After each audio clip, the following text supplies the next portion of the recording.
They are both acid derivatives. The anhydride is significantly what? More stable.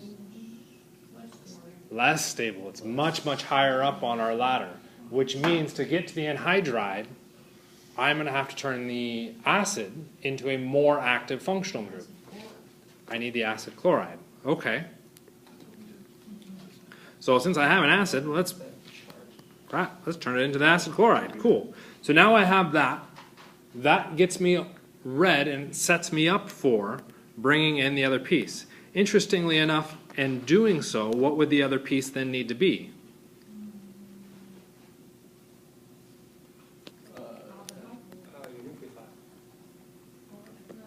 I would need to supply a nucleophile that would attack and kick out the chloride. What would the nucleophilic atom be? It needs to be a carboxylic acid, yeah. It would be the oxygen of a carboxylic acid. Oh wait, did I just figure out how to make that earlier? Yeah, I did. Okay.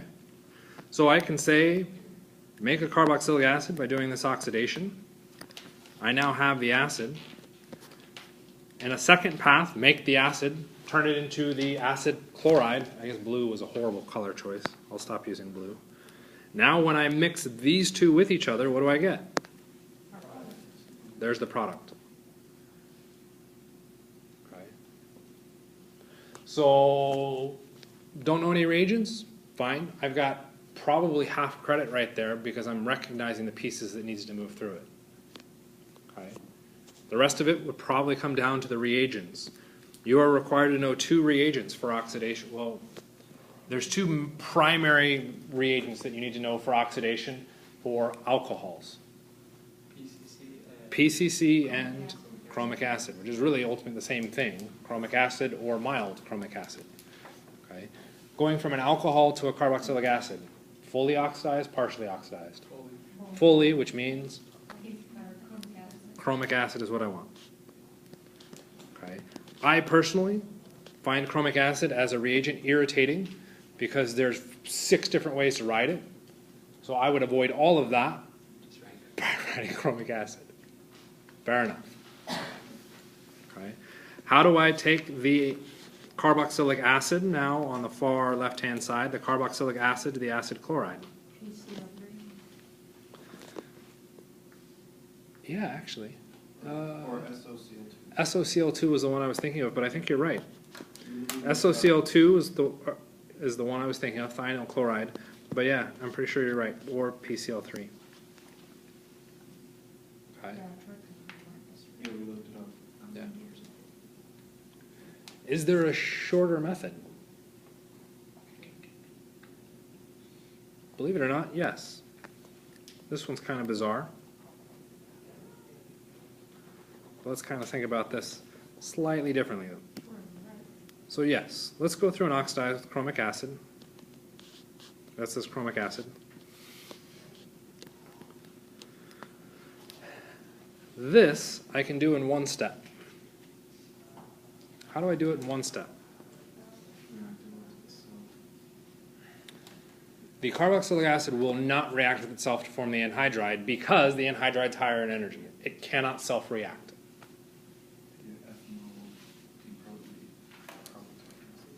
So ethanol ethoxide could deprotonate the carboxylic acid. Okay, that might be a slightly better nucleophile, but it's not a good nucleophile because of resonance stabilization. Still can't react with itself. Believe it or not, you want to know the reagent you can use?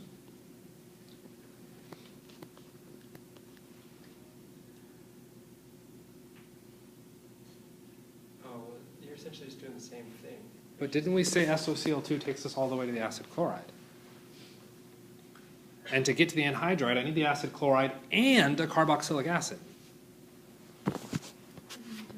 What if I have 2 of these and I react one of those? Isn't that what we did in the first? No, in the first one we said SOCl2 to form our acid chloride, Oh, no. and then we reacted the acid chloride with a carboxylic acid. What happens if I only use one, if I had 2 equivalents of the carboxylic acid and 1 equivalent of the thionyl chloride? I'd have a mixture of the acid chloride and the carboxylic acid. Well, what happens when I have a mixture of those two? Feature cross. They react with each other to give me the product outright. So isn't that kind of which is true, which is did a shorthand? Like, Effectively. But what's fun about shorthands? takes us time. Yes. And if you were on a multiple choice exam with smart alecky chemists writing the exam, See that? they would probably write the shorthand. Half equivalent of thionyl chloride will take you from the carboxylic acid to the anhydride.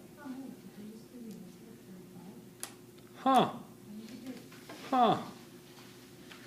Because I thought maybe that question with the half equivalent was really irritating, but I thought it was important enough to include, but wanted some kind of hint somewhere else within the exam. Oh, hey, there it is. 35 is Fascinating.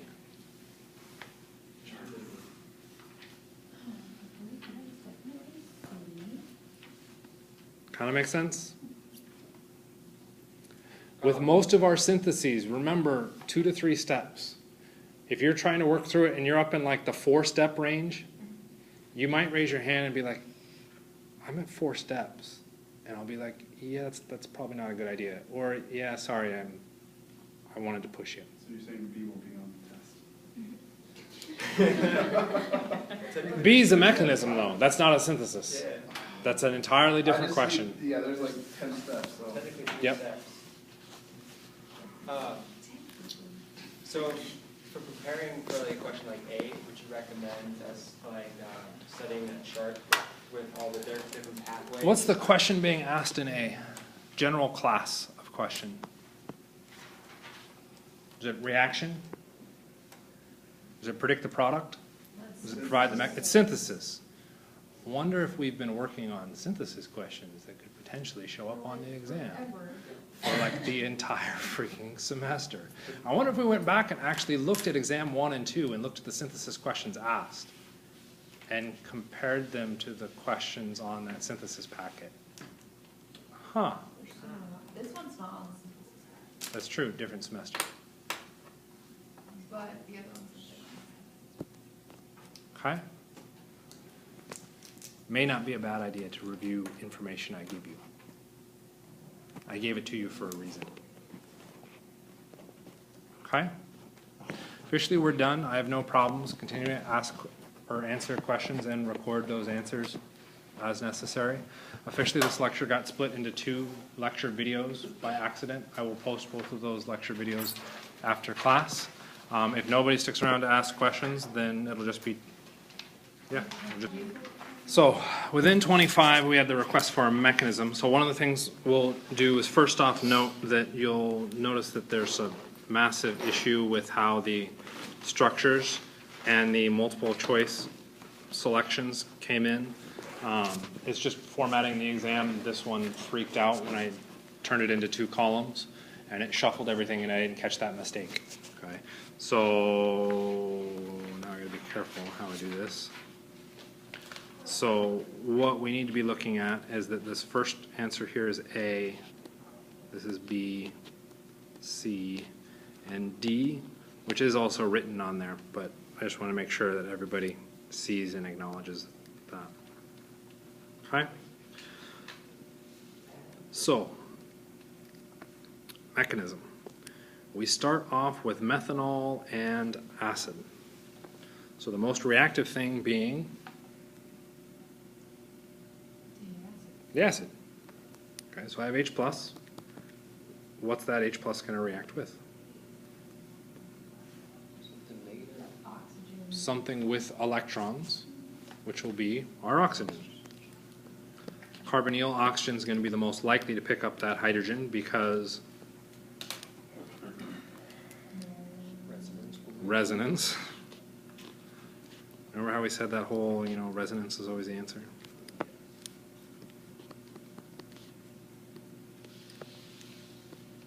Since you asked for the mechanism, and I'm officially after class anyway, I'm going to go through and show the whole thing.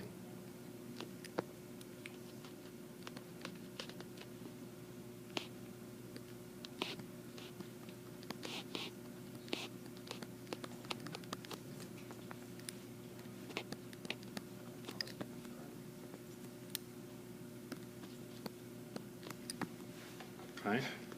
So the acid makes our carbonyl more electrophilic, like it's done 1,000 times before. Okay?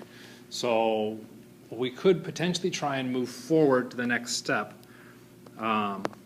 where we have OCH3 minus added. Okay? But before we panic and start drawing that out too much, OCH3 minus is not going to attack the carbonyl carbon. Where would it attack? The hydrogen that we just put on the structure. That's the most acidic, the most positive thing. So that's really weird. Why would we do one step to put a hydrogen on and then immediately take it off? Yeah, I agree. That's really suspicious. That's probably because it's not true. Okay. So what else was happening in step 1? Did I just add H3O+? We also added a CH3OH. Also added CH3OH.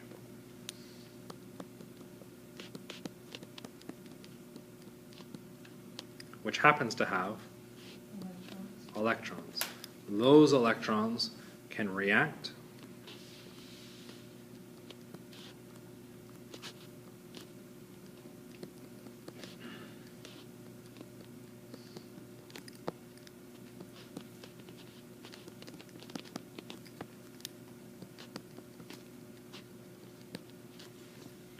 Our oxygen does not want to be positive, so what happens?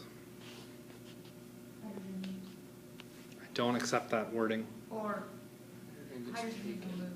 Hydrogen is removed by anything remotely basic. This can be more methanol, it could be H2O, anything. I don't really care.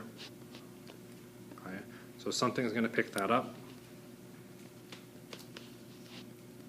Whoops. Ah.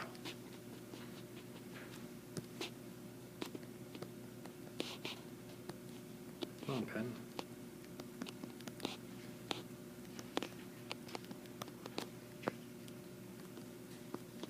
I'd have my official tetrahedral intermediate. Right. If I have the option to reform the carbonyl, what should I do? Reform it. So we'll take electrons from one of our OHs, we'll reform the carbonyl, but we would then exceed the octet. So now the question is, what would we kick out? A leaving group. If we kicked out the OCH3, we go backwards, so that's not helpful. So what could we kick out? You can't kick out the OH. Why can't you kick out the OH? You're in an acidic environment. We're in an acidic environment, so we can't kick that out. Okay? We still want to reform the carbonyl, we just can't do it yet. Remember, we're in an acidic environment. So Protonate one of them.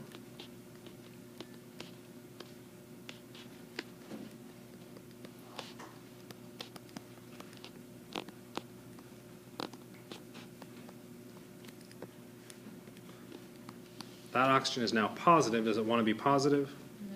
no. Nope. So it can steal electrons. Something can help it get forced off. We can reform our carbonyl at the same time. And we would end up with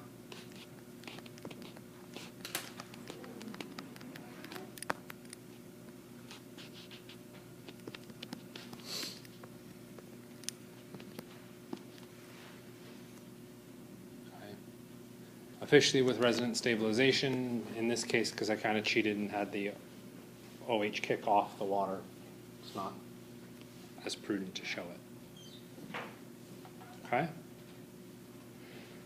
We've now done step 1. Questions about any of that? Okay. Step 2. Step 2, we now add OCH3 minus. What is the most reactive thing in that solution now? The OCH3 minus. Okay, I need to stabilize that negative by finding positive. Well, there's no longer a carboxylic acid, so it can't react with the acid. There is that carbonyl, so it could attack the carbonyl. Okay, careful writing that down. We would form our tetrahedral intermediate, but then we would reform the carbonyl and kick out a leaving group, which would be The exact same thing. There is no other option. So while that is a possibility, that doesn't take me anywhere. Okay? Again, bit silly in a synthesis to do something that doesn't take me anywhere. So what should I be looking for? No positive. A different positive. Thanks. Where is there a different positive? Carbon with the bromine. Okay, well, is bromine a good leaving group? Yes. So that carbon, or sorry, that bromine could potentially leave. Would it leave on its own? Yeah. What would it form if it left on its own? BR negative. Br negative and a positive carbon. What kind of carbocation? Primary. A primary. Can we form a primary carbocation? No. Would it leave on its own? No. No. Something has to come in to force it off. What's that something? Our negative oxygen, our strong nucleophile. So if we think back to first semester, we have to remember all of those substitution mechanisms. Primary, or SN1, SN2, what allows them to occur, when they occur. The result is I now have CH3O attached to my structure. You had to ask for this mechanism, didn't you? Yeah. I forgot how it was working. Okay. Everybody happy with that? Okay. Bromide, good leaving group, doesn't really have any place to attack. So step 2 is now done. So step 3. What is step 3? OH minus. What does the OH minus need to find? Positive. Positive. Where is there a positive? And the carbon. We really only have the carbonyl to do anything productive with. So I can attack the carbonyl, breaks open that structure. Is anybody else tired of drawing this mechanism yet? Yep. You still need me to draw it? I'm going to take that as a yes. No, you don't have to. That just takes it out. So, Mike, is that OH acting as a base or as a file? You tell me, what did it do? Well, I thought it was a base, I thought it would attack like. So Hydrogen. we have only one acidic hydrogen, the alpha position to the carbonyl, okay? And that is a distinct possibility. But where would we go from there? At best, we'd be doing a Claisen reaction afterwards. Do any of the products suggest a Claisen? No. Okay. So, yeah, that's a possibility, and yeah, the yield in this reaction may be really, really crappy. Okay, but we don't see the suggestion for a Claisen result. Okay. We do have to be careful within that thought process for this exam, because in second semester we have usually tons of options. So take advantage of the multiple choice exam and look at those and be like, well, if it acted as a base, I'd then be making a nucleophile, which would then react with itself, which makes a larger structure, which isn't an answer choice. Okay, so I'm not going to do that. Okay, that process usually requires you propagating that out in your head. Okay, you can do it by hand, but that's difficult. Okay. Is the oxygen stable? No. Nope. So our electrons can come back down and we'll kick out a leaving group. What leaving group do we kick out? OCH3.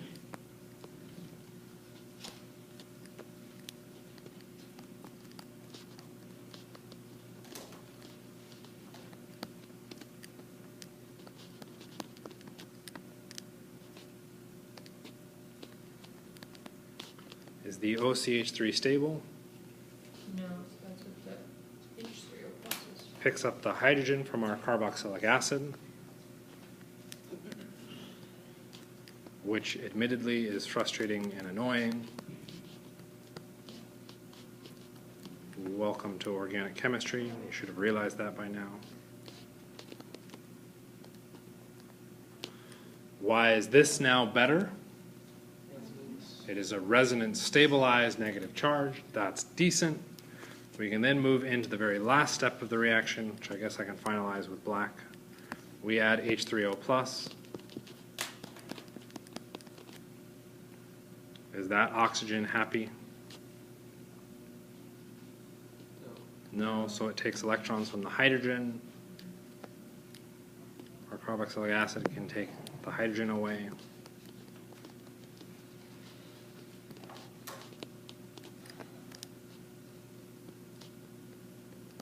Okay.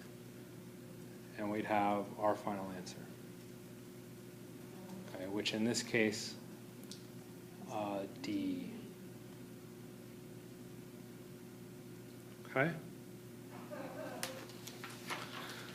One thing I did not make a big deal of this semester that I sometimes do is equilibrium. You'll notice all of those arrows are unidirectional, except for the one resonance that I drew.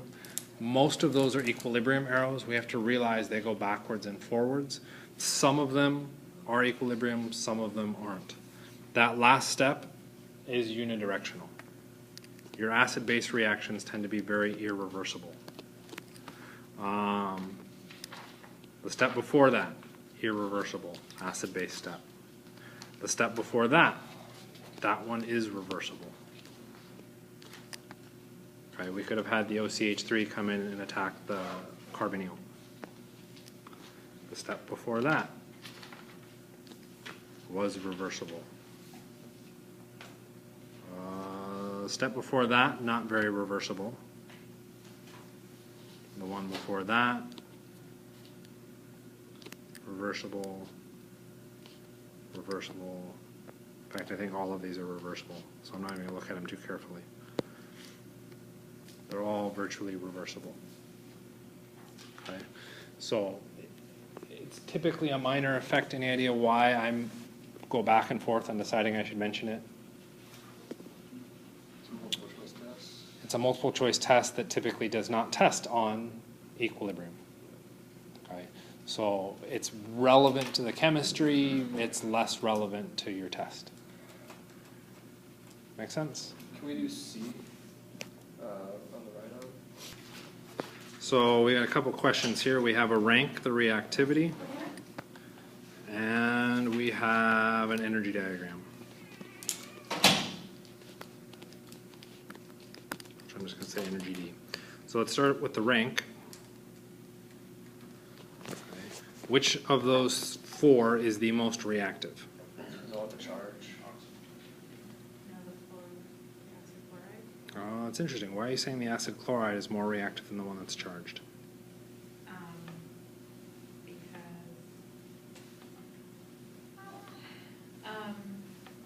it has to do with the resonance, Yes. Oh, there is no resonance. so it's more reactive. There's it's resonance stable. within B, which makes B Less exceptionally reactive. Or sorry, exceptionally stable. Stable. Okay. So that puts D very high in energy, and that puts B very low. Okay, so high energy and low energy. Okay. That could be a bit misleading because then I'm confused. C and A could potentially shuffle in there. So we have to realize charge isn't the be-all, end-all. Because if I add HCl to water, what happens? Associates. It dissociates into the ions, H3O plus and Cl minus. But that's charged. Yeah. Those charges were more stable than the compound put together to begin with. Okay. Taking a step further, it says rank the reactivity of the following species under nucleophilic addition, which means all of those species are acting as electrophiles, which then means if it's negatively charged, it's not a really good electrophile because it's the opposite of what it needs to be as an electrophile. Okay. So then we have two more that we have to draw in there. We have C and A. Should we expect those to be higher in energy than B? Yes. Yes. C or B is charged. That charge is already going to shift or skew our balancing of stability. So A and C need to be higher than B. Should they be higher than D? No, Why not? Because there is no resonance at all. These both, A and B both have resonance. So A and C in comparison to D. oh, sorry, A and C, they both still do have resonance. A and C both have resonance in comparison to D. There is no resonance. D does not have resonance because, yeah, Chlorine can't have more than one bond. I don't accept that. It's too big. It's too big. Too big. The p orbital overlap with the chloride is so minimal. Okay, poor p orbital overlap, bad resonance. So there's effectively no resonance with the chloride. Both A and C have resonance. Okay, so they should be lower than D, higher than B. Okay, so let's just pick one. I'm just going to say A is about here. Okay, somewhere in there. Dab. Sorry. So where is C now? Should C be higher or lower than A? I would think that C, because when you do the resonance for the nitrogen, you get a positive nitrogen. So the nitrogen would become positive because it's sharing electrons, but what happens with the oxygen? It would also become positive. Oxygen does not want to be positive. Why does oxygen not want to be positive? It's not as electronegative. It's not as electronegative, which then means what?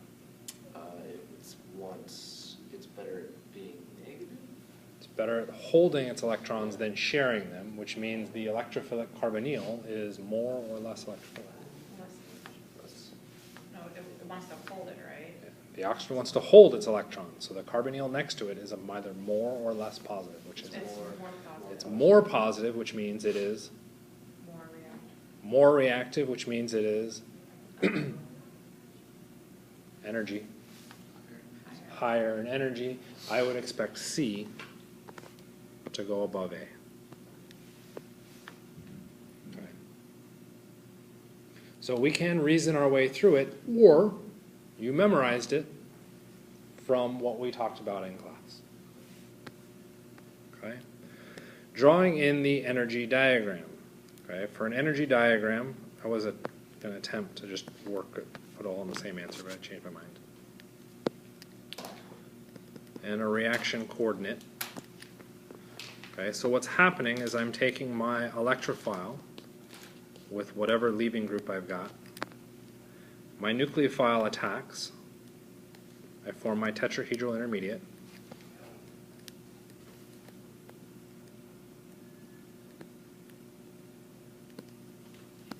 Right?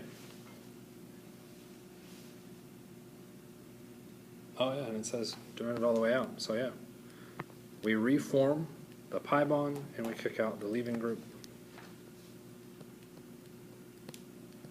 So if I'm going to look at my energy diagram, how many humps should there be? There should be one pump, right? Okay, how many wells should there be? Just one. Okay, so my energy diagram is this. There's one well. Oh, I see what you're saying. So 3 wells. There are 3 wells. The wells are for the reactants and intermediates. The humps, the peaks, are for each reaction. So this is a peak. This is a peak. These need to be wells. Right? So let's pick one. Which one do you want to look at? B, A, C, or D? Let's do D. Okay, let's take a look at D. Okay, if we draw on D, where should we expect to start our first well for D? Should it be high energy or low energy? I start with D. High energy. High energy. Remember, we said it was super reactive. That species is very, very high energy. So let's start that one really, really high. Okay. It's just going to go down from there. It's first to intermediate. Should it be higher or lower in energy? The first intermediate should be low. Higher in energy because Because of the negative. it's picked up a charged. Yeah. Okay, so we would expect that to be higher in energy. Okay, and then the product. Where would we expect the product to be? Lower in energy or higher in energy than our intermediate? Lower. Lower. How about in comparison to our reactant, our starting material? Quite a bit lower. Why? What are you comparing? More stable. What's more stable? Yes. Don't tell me product, that doesn't quite There's count. no charge. What charge species? Then the intermediate is charged. We are starting with a nucleophile that is negatively charged, and we are ending with chloride. Which is okay being. Chloride being so large and electronegative, we would predict to be much lower in energy than our nucleophile. So we would expect a large exothermic reaction there. Keep doing that. Okay, so let's bring in the next one. What's the next one you want to look at? We'll do C. Okay, C.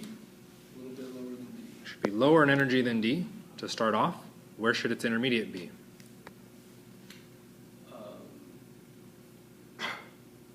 Should it be higher than C? About the same, wouldn't it be the same? Should it be higher than C? Yes. Yeah. Okay, why? Because it's in higher energy. Charge, yeah. It's a charged intermediate. Should it be higher or lower in energy than the intermediate from D? Lower. Why lower? Be the same. They're both charged. They're really about the same. Yeah, and D started the same, or started higher, but the intermediate, it's still a leaving group and a nucleophile and a negatively charged oxygen. There really isn't a whole lot different there, which means we're probably looking at about that same energy. Okay. Ballpark. The next step. Should the product be higher or lower in energy? Okay, it should be lower in energy than C as our starting and C as our intermediate. Should it be lower in energy than D as our product? What is the other product being kicked out in the case of C?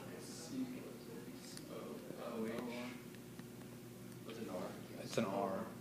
It's OR minus. Should that be higher or lower than the chloride? That should be higher. That is higher in energy than the chloride. Yeah, chlorine's better at being negative than the negative oxygen. Chloride can stabilize that negative charge better than the oxygen. And I definitely didn't scale this right. So you said negative chlorine for the first one and negative oxygen How about A? for the first one. A should be lower than starting. Lower than C, probably going to roughly the same intermediate. Should be higher in energy than OR because we have our NH2 minus. And then B should be a lower starting point than all of them. Should still go up to roughly the same intermediate level, if not even higher, because it's actually a double negative. In fact, actually it should go higher because it is a double negative.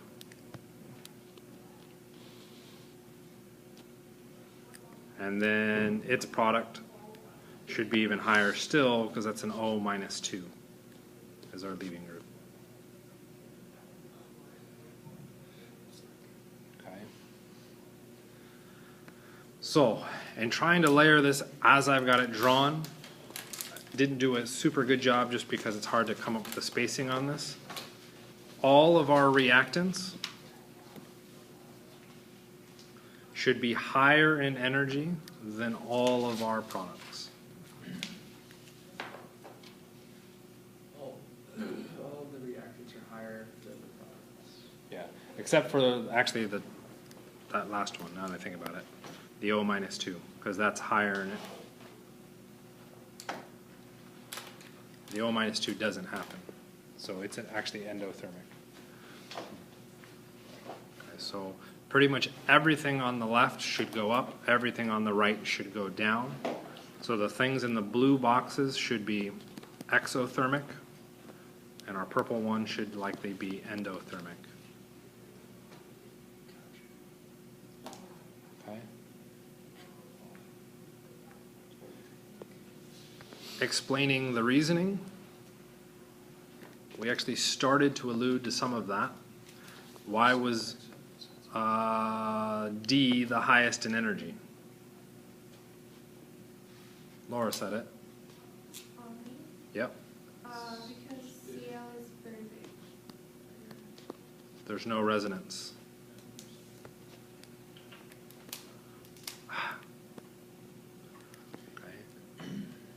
Everything else has resonance. B has awesome resonance.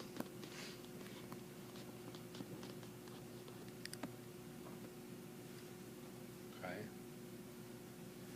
A has better resonance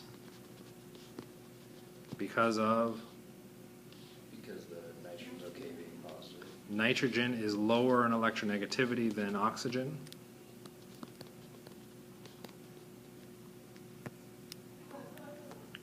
Okay. And C at least has resonance, but the worst of the set. Worst of the ones that has resonance.